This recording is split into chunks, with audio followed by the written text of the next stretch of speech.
Alright gang, we are working on the Cadet 3000 series, or Series 3000, and I discovered something. I already drained the hydraulic oil out, but you see how wet all that is? I have a feeling we have a bad seal right there, and I can see where there's some silicone. So we're going to have to work on that as well, which sucks because that's an entire pan that goes all the way across this thing, which means the whole axle might have to come out in order for me to remedy that oil leak. And that's a pretty substantial one. It's got this tire just soaked. So yeah, we have a leak down here on the oil pan, but it just got a lot more involved.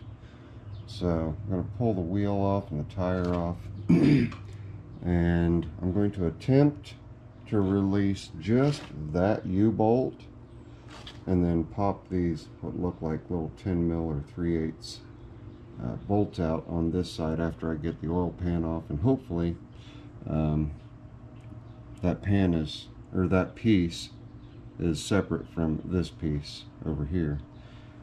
I'm pointing the phone, but I'm not pointing the flashlight, but I'm not pointing the camera. Duh. Okay. Hopefully this piece is not connected to that piece, but if it is, that means the whole axle has to come out in order for me to facilitate this repair. But before we get too involved in it, let's get this wheel off, pop this pan off, and see what we have in the way of the gasket or what have you that's around that pan. And what have I got up here? I have a hydraulic return line up there. Looks like the gas tank's got to come out. Good night. So in order for the gas tank to come out, the whole back of the frame has to come off, which is the entire seat pan all the way down to here. All that has to come off in order for me to get the gas tank out and get that pan off. Wow, let's just make things easy on Zippo, eh? Come on, MTD. I'm just now getting back into the swing of things, and you're making it so difficult for me to get anything done. Okay, I'm done whining. It's a job that needs done, but just got a lot more involved. So I pulled the back pan off that was there. It's just sitting right over there on the floor. Let me dig a little bit, see what I can. Yeah, there's not going to be any getting away from it. No getting away from it. That's all got to come out. Okay, axle has to drop. I'm assuming we won't find that out until we get the pan off. And the gas tank's full, of course, so I'll have to drain the fuel out, so I'm not lifting a lot of weight with my right shoulder. Whose idea was it to work on this today?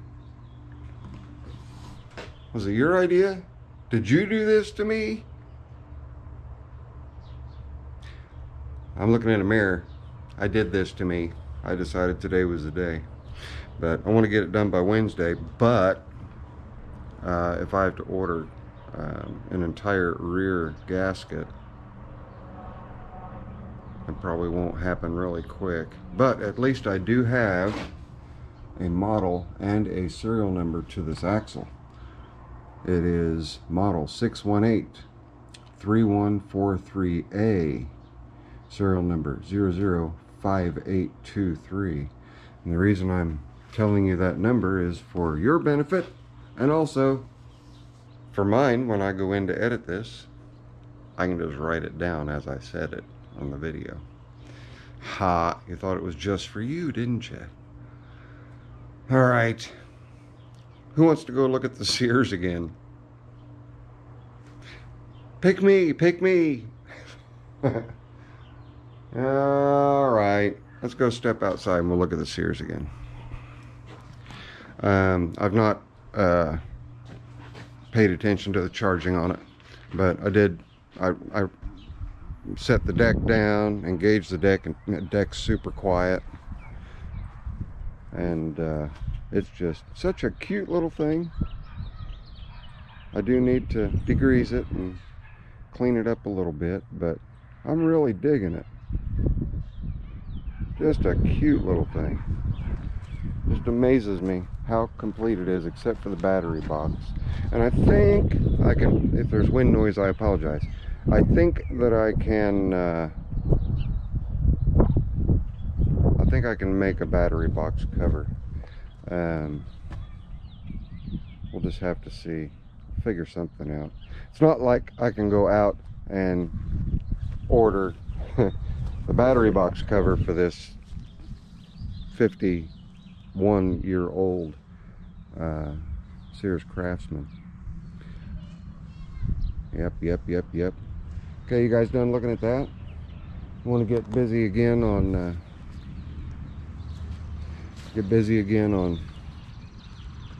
working on that cub? Let's go ahead.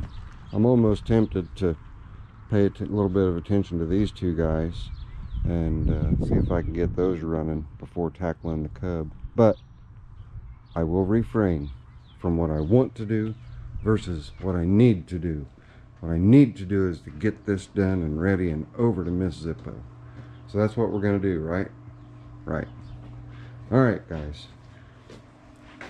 A little bit of babbling there, but I'm over it. Let me get in good and close on that, in case any of you guys need it. Right?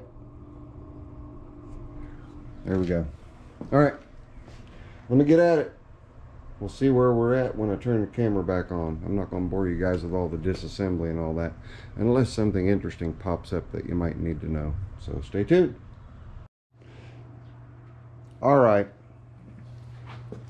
Every nutter bolt that I turn has been a pain in the rear. I still like the company. It's built very, very well. Built very, very well. I mean, you can see how thick the metal is. I mean, it's a nice, robust. Everything's robust. It's, yep, okay, yeah. So, got the seat pan off. Of course, obviously, I've got the wheels off too. It's got dual disc brakes on either side. Well, single on one side, single on the other. Got the gas tank out. After that came out, I just had to remove the fuel line, drain the fuel out, and pop that out. But it just keeps throwing curveballs. But this is to be expected, and this is thanks to ethanol gas. This is the seal that goes where the paper towel is. And if I can hold on to it here, turns it into Play-Doh or silly putty. Thank you, ethanol fuel. Government insists. No, it's not hurting anything at all. No. Yeah, sorry, but it is. So I've got to order a new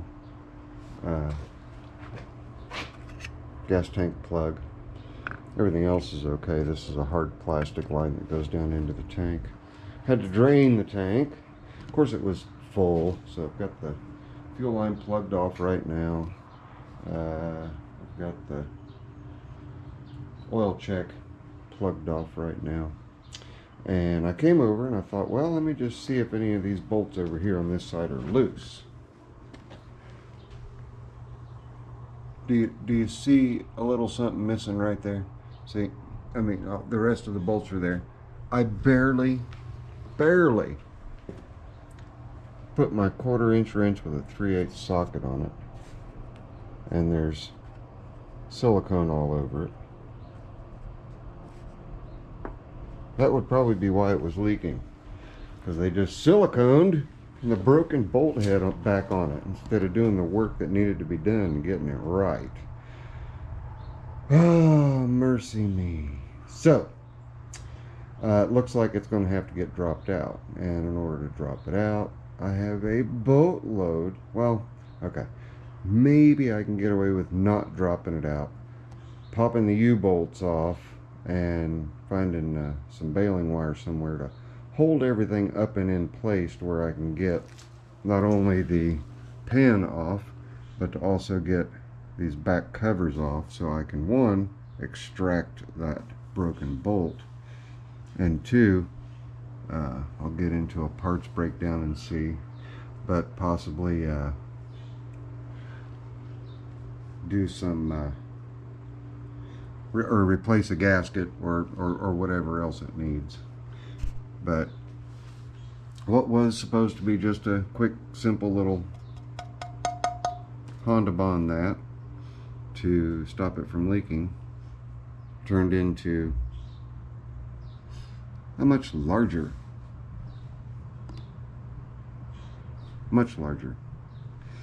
endeavor.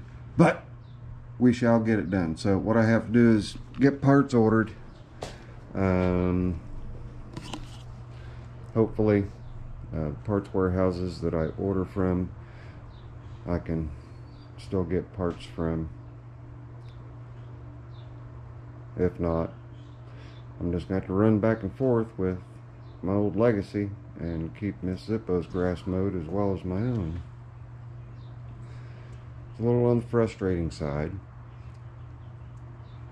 And it took a while to get to this point, mainly due to not these two bolts that hold the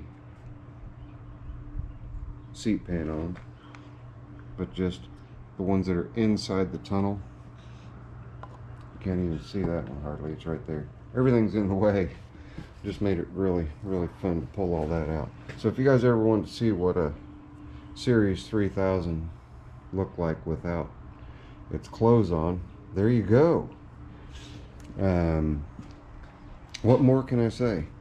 I've got a substantial amount of rust that had formed underneath that footrest, so I'm going to neutralize that. And then I do have a can of Cadet yellow paint. I'll paint over that to help protect it and hopefully get it to last a little while longer. And that's a common problem. Paint just lifts off.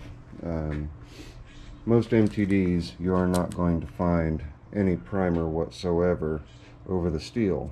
They just blast the bare steel with paint and call it good. But we need a good bit of cleaning to get done. See, I've made considerable mess all over everywhere doing this. Let's see how much time has elapsed. About an hour and a half has gone by. But I've been tinkering at it. I've not been really busting tail at it. What else? Well, I don't know if we've got something seeping or leaking up in this area that is causing some wet spots, but we're going to get everything all cleaned up, and once we get everything cleaned up, we'll run it without the seat pan on so that I can narrow down any other leaks that need my attention. Hopefully there will not be any substantial leaks that'll need my attention, but is what it is, right? Just got to keep moving forward, and that's what we're going to do. You guys see this here? Disc brakes on the back. Isn't that crazy? Both sides. Now this one has a little bit of oil scrub on it. The back side of that wheel is completely saturated with oil. I don't know what else to say other than we're going to have to make this a continuation video whenever the parts come in, and hopefully it won't take too long to get them from my parts warehouse. They're usually pretty good, but you know, with everything that's going on right now, I'm not sure what their state of business is, but we'll find out. Some of the things that I need to do to it are, I just need to tighten up some steering components and things like that.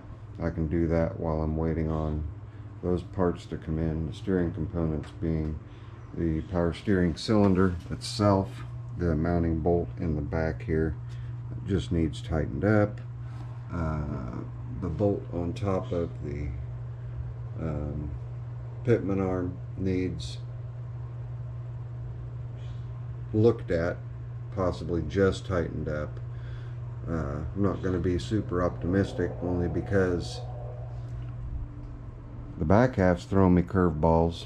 And then I did notice a repair that was done. For as little hours as is on this, I was kind of surprised to see this. They must have got the deck hung up on something. You see right here, there's been a weld job done on this hanger over here. We've got that hanger there, this hanger here, and this one apparently broke and then was welded.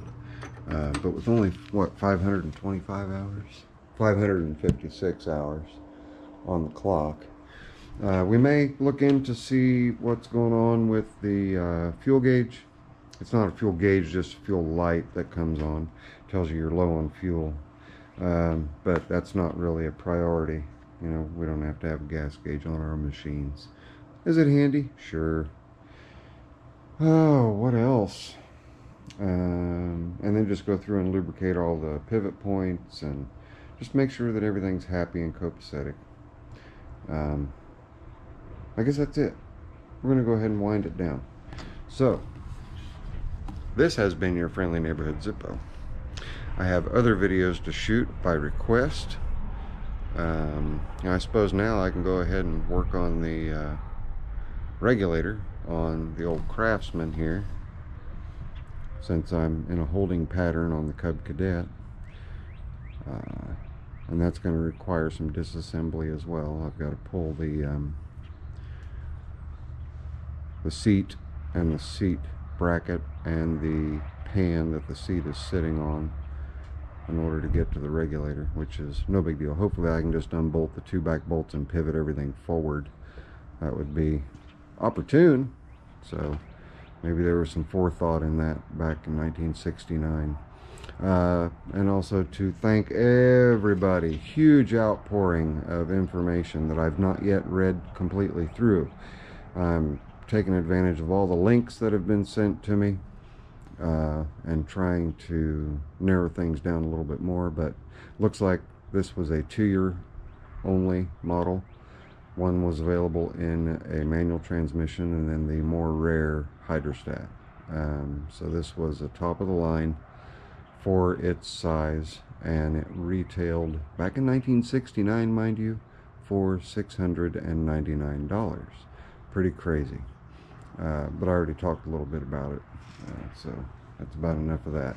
And this is about enough of this. This is your friendly neighborhood Zippo. I want to thank you guys for following along and being patient with me throughout the winter months, for not getting any videos out and for not doing live streams. When I feel like crap, I get grumpy, and I just didn't want to be grumpy to you guys. I wanted to just sit there all by myself and just be grumpy to myself while I caught up on a blue million shows that I haven't watched. So, alright, that's it. This right here is your friendly neighborhood Zippo. I hope everybody is staying safe, is staying healthy, and is keeping their belly fed. I'll holler at all of you later. Zippo, I'm out.